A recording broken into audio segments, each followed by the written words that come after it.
Curtin School of Nursing was the first school of nursing in the Australian university sector. Its establishment catalyzed a national shift from hospital-based training to university-based education for the nursing profession, and it underpinned Curtin's early focus on interprofessional training in the health sciences. We are extremely proud of its innovative leadership in education, research, and engagement over the past 50 years. As the state's major provider of nurses, midwives, paramedics, and oral health therapists, it's likely that you or one of your family members has been cared for by one of Curtin's exceptional graduates. The school delivers education to local and international students in Perth, Albany, Kalgoorlie, Singapore, and Mauritius, and engages with many peak industry partners to respond to the research needs of healthcare providers. I would like to acknowledge the contribution by so many of the school's outstanding leaders to its ongoing success. In particular, its first leader, Merle Parks, to its current leader, Professor Tracy Moroney. As we celebrate the first 50 years of the school, we look ever forward to many successful years to come.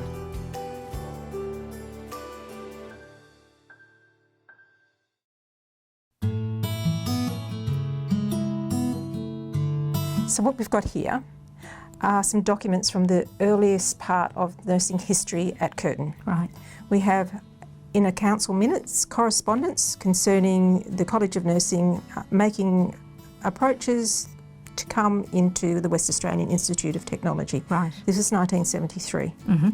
So I believe there was a lot of activism. There was lots of activism, and like when we look at key people like Robin Watts, Joy Brand, Audrey Martins, Bev Scott, they were some of those leaders at the time that walked down Hay Street actually demanding that nursing move from hospital-based education to the tertiary sector.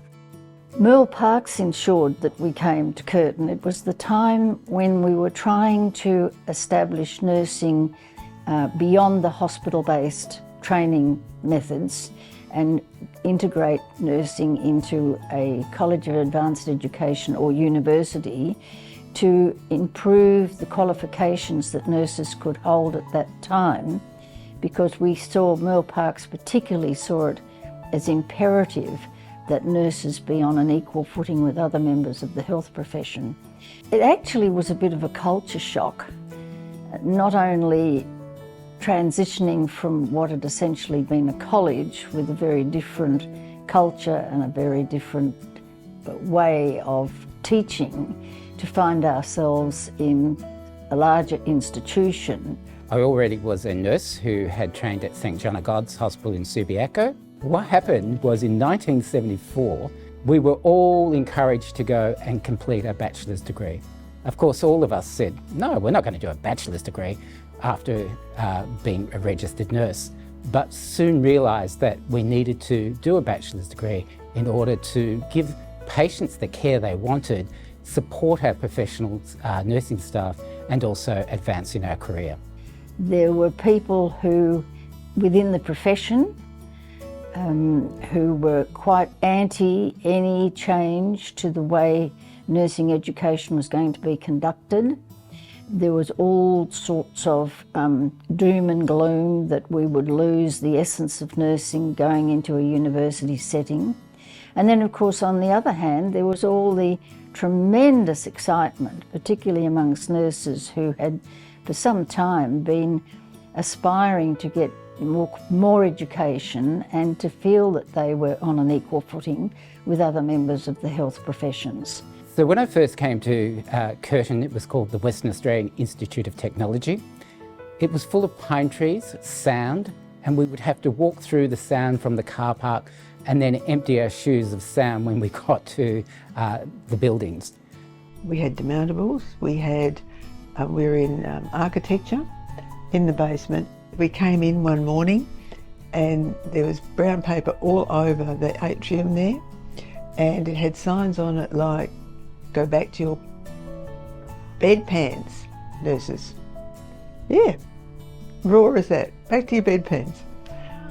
So that came down pretty ruddy quickly because we had some very, very strong women at the top of nursing then. Very strong. I haven't seen the like of it before. Anyway, so On she sailed, Miss Parks and her group. I sometimes wonder whether they thought we wouldn't survive, and there was a little slowness in finally giving us an area that we could call our own, was dedicated. But I think we made the adjustments and then became very comfortable, felt very much part of the whole university concept. So 1 year further on, it's 1974, and they've achieved what they wanted, for what their goal was. Yep. They are now part of the School of Health Sciences at the West Australian Institute of Technology. This is the year where they begin to develop all their courses, they begin to engage and set about developing what will be the Department of Nursing. Absolutely, and I can see here that Miss Parks was our first head of school, and she was one of those movers and shakers at the time as well, so has left a huge legacy. Merle Parks had been a nurse educator at Royal Perth Hospital, and she had attended the College of Nursing in Melbourne, but she had also been to the Royal College of Nursing in London and had for that era, was extensively qualified in the area of nursing education. And it was her determination, her vision and her commitment that made sure that nursing was lifted into the world of academe and tertiary education. And we must never forget that. I mean, we talk a lot, the old era of nursing is very much about Florence Nightingale. Well, the new era of nursing has to be very much about Merle Parks. And I felt it was a privilege to work with her for as many years as I did. Miss Parks established a inquiry, established a questioning, established a research profile for the university. When the school was recognised in international rankings and achieved 5 stars for its excellence in research, she wrote and told myself and to congratulate the schools on its great achievement, which she knew that this school would always achieve. In 1977, we have this article from the Southern Focus, which is a newspaper produced by the journalism students of the Institute. Yep. And you can see that they're moving ahead with their plans to have it awarded a degree status. Yes. And there is a lot of agitation again, because while the degree has been approved, it has not been funded. No. So students are studying and not receiving the qualification of degree, even though they're studying at a degree level. Yes, and you can see the development of the Nurses Action Group, who lobby for something further as well. And then here the students, some of whom are already qualified as nurses, believe they are being denied basic degree qualifications because of political interference. So Elizabeth, when do we get our first graduates? In 1979. We have here the annual report from the West Australian Institute of Technology, and you can see it's reported under the section for graduations that 74 members of the nursing profession were awarded their degrees for the first time. That's amazing. And they were the first ones in Australia. Fantastic. The Curtin School of Nursing has enabled me to achieve my ambitions to embed community health in undergraduate and postgraduate teaching and look at the impact of primary health care for Aboriginal and non-Aboriginal communities across Australia. I commenced teaching at Curtin in January 1988. I was a senior tutor for an undergraduate program, and I also helped Leslie Lamont teach the Health Department certificate in child health, which was held over in the staff dining room, the back of the staff dining room. We had a great team of Curtin in primary health care and community health. The leader was Professor Robin Watts. Jill Downey was there as well as head of school. She was a passionate primary health care person, and she led it as well. And then everybody else on the floor up there on the 4th floor who was with primary health care led it with a passion. that really helped embed primary health care into the curricula, both undergraduate and postgraduate when we were working in those areas. And then it also led me to a passion for writing about it, because when I've looked in the journals, there's very little really about primary health care nursing, community health nursing and the value of it. So that's been one of my passions as well, to write it and get it into the literature. I think one of the greatest changes in the profession during my time as head of school was the emergence and realisation of the importance of research and how important that was to a school of nursing, both for the profession but also for the status of the School of Nursing within the university. And so during my time I did spend a considerable amount of my focus on building the research profile of the school, which was really in its very early infancy. So to grow the links with industry, which were also important for not just the research profile of the school, but the teaching and learning profile as well, I appointed all the directors of nursing of the major hospitals as adjunct associate professors. And I made an appointment of Phil Dalla, who was then chief nurse, as an adjunct professor. And that gave us specific links into the hospitals for clinical placements, and really got all of those hospitals on board.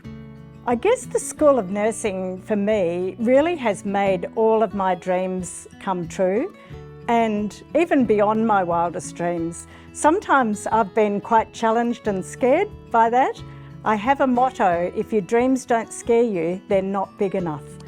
And the school has challenged me, but my dreams have been fulfilled.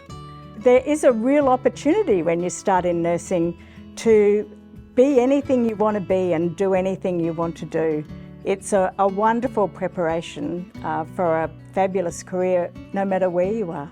To be honest, I sometimes think the limit for the profession is ourselves and what we're prepared to step into from that point of view. And I do think Curtin University, for me, is something that set me up really well in regards to that critical thinking, questioning, and not being afraid to ask what the difference is, so you can address that difference and make a difference. When I was studying at Curtin University, it was a really exciting time. It was a university that was the only one that was offering the 3.5 year course, and it was a comprehensive course, and it was, a real buzz at the time. We knew that when we went out onto placement in our mint green uniforms, as they were, that we were a team, or a cohort that were doing not just the art of nursing but also the science as well. So I've been really fortunate in my career, and I do think my studies have assisted in that. I've have been in clinical nurse roles, I've been in educator roles in the hospitals, I've sat in director roles within the hospital system, but I've also been really fortunate to work at the Department of Health and drive policy and strategic directions in regards to nursing and the more broader workforce.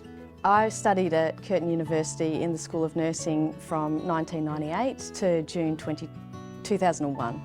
So just before I commenced my last semester in my undergraduate degree, I had the opportunity to travel to Kenya with the School of Nursing under Lorraine Braun, and we travelled to go and work with some street kids in Nairobi, Kenya, and also had some experiences of observing and working with some of the nursing students and nurses in the Kenyatta Public Hospital in Nairobi. This event really changed my perspective on what I was capable of doing, and also where I saw my career trajectory going. I moved my line of thought from thinking I wanted to work in a private hospital to actually thinking, well, I'd like to work in a public hospital and see what I could give back and see what I could learn and what I could be exposed to.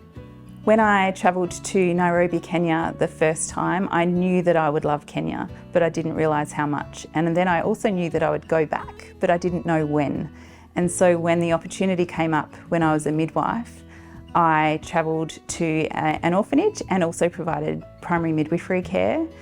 We found a baby near the river, and that baby was looked after by myself for the first 10 days of its life.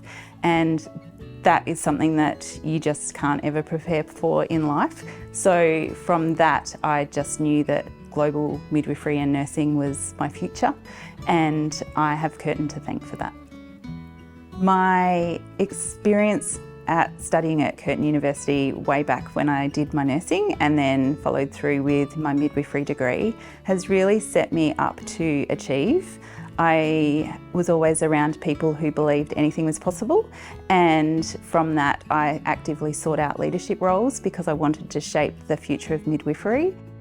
When the opportunity came up for me to apply for the Chief Midwife role, which was the first Chief Midwife in Australia, I applied and I was successful, and this for me is a huge opportunity for Australia.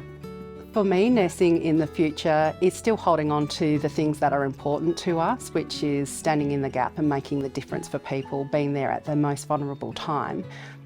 But I think it's also a trailblazing piece. I think it's stepping into areas that health and nursing and midwifery haven't stepped into before. I think it's challenging the community and making them come on that journey with us, that actually we can be the right profession there with them at the right time, at the right stage of their life.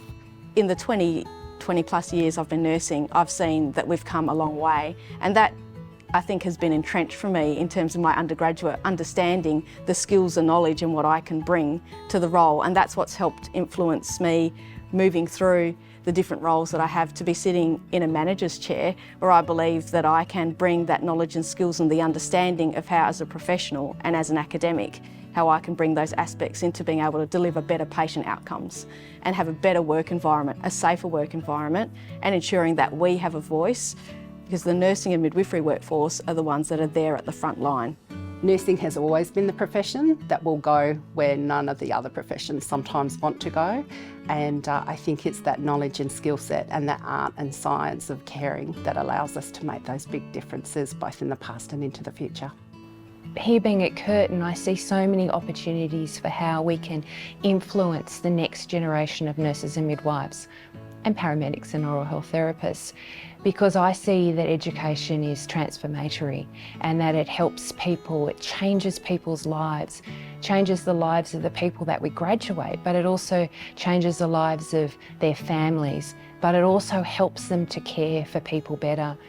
You know, being a product of the university system has meant that I've seen what it's like to be a university educated nurses working in clinical practice, and how important it is for us to be able to think about the problems that we meet every day and how we can use the knowledge and experiences that we've had at university to actually care for people better. And that's the most important thing that a nurse and midwife can do. You know, I think one of the advantages to the Curtin School of Nursing is the complex disciplines we have. You know, leading a school with nursing, midwifery, oral health and paramedicine makes for a very rich experience. You know, our students work interprofessionally when they meet other students in their class so that they can think really differently about problems. You know, with nurses working with the paramedical students, it helps them to really conceive and think about healthcare differently when you only teach a single discipline. And so having 4 disciplines in the school really enhances that interprofessional education that Curtin is known for. Achievements of the head of school were numerous, because Curtin School of Nursing and Midwifery, and then became paramedicine and then oral health therapy, achieved many firsts for the state and in fact for the nation. We established a program in Singapore, the Bachelor Conversion degree in Singapore, and it gradually grew from being a small intake up into 800 students in Singapore. It then continued that work of establishing the first Master's programs and clinical specialisations in Singapore. The Curtin School of Nursing staff work collaboratively with both staff in Singapore and in Mauritius to further develop academics in both of these locations so that they can support great teaching and learning practice. The Curtin School of Nursing has really changed my life. It's allowed me to have the opportunities to work in the international scene, to work on policy and governance boards, to undertake many strategic roles. I'm so proud to be a Curtin a graduate, and the experiences will stay with me for a lifetime and has absolutely shaped who I am and the achievements in my career.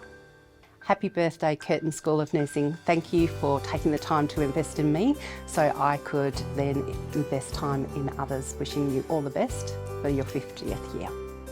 The message I would give to nurses, these starting off on the career, is to never lose sight of the privileged position that is yours to be a nurse and to be a carer, and to remember that your most important responsibility as you move through your studies and graduate and go into the system is clinical excellence and compassionate care.